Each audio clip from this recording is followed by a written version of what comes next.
Hello, my name is Patrick Cook, and this is my submission for my GEB4890 Tableau project.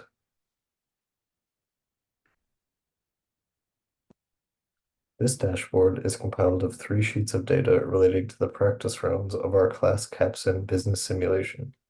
This simulation consisted of multiple rounds of strategic decision-making, and this data reflects firm and market trends throughout the course of 3 rounds. The first sheet in the dashboard is a bar graph, which contrasts firm name by a calculated field, which I created and labeled TC measure. This calculated field can be toggled to showcase data relating to a variety of aspects for each firm, including return on sales, asset turnover, return on assets, etc. The next sheet is a continuous line graph showing each firm's relative position in the market, which is filtered and represents the showcased area of market data from the bar graph above.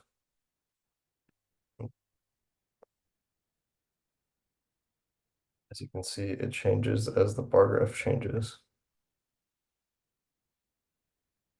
The last sheet that is included in the interactive dashboard is a scatter plot, which can be toggled on either axis to change the parameters of the graph. Using this, I can compare any of the categories of data which are included within my calculated field to one another directly. I was able to gain a few insights from the data. First off, as sales increased during the completion of the rounds, profit generally increased as well.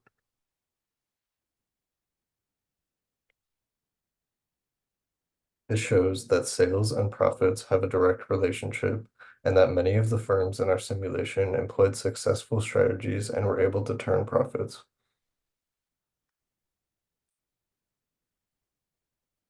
Next, we can look at sales.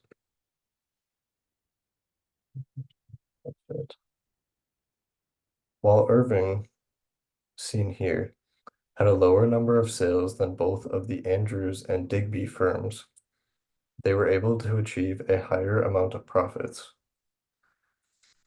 This shows that while Andrews and Digby were able to make more sales, they were not making the right strategic decisions that would have led them to realizing the highest amount of profits possible.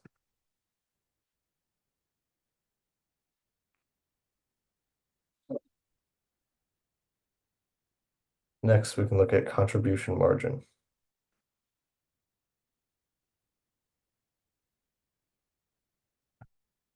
There was a general, okay, hold on, contribution margin.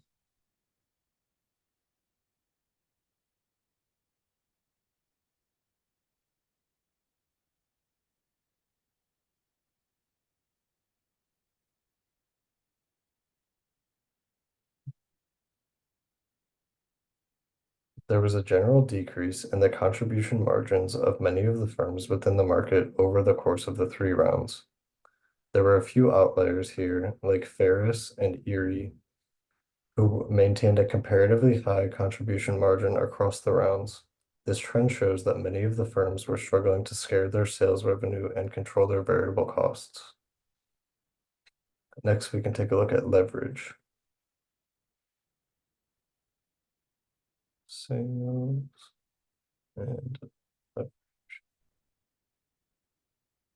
all but one of the firm's leverage values decreased between rounds 3 and 4, or 2 and 3. Harper was the only firm to increase their leverage during this period, going from 2.8 to 2.93. Leverage is the ratio of equity to debt, meaning its value can change based on taking out and/or paying back loans, therefore increasing or decreasing the amount of debt a firm has undertaken. Lastly, we can look at SG&A to sales ratio.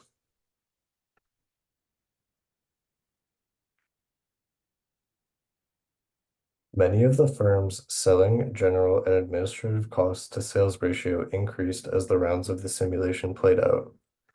This means that overhead costs were increasing for most firms. Again, Harper serves as an outlier here, decreasing their SG&A and sales ratio sharply from 0.3481 in round two to 0.1540 in round three. This shows that they were able to successfully decrease their overhead costs as their firm grew.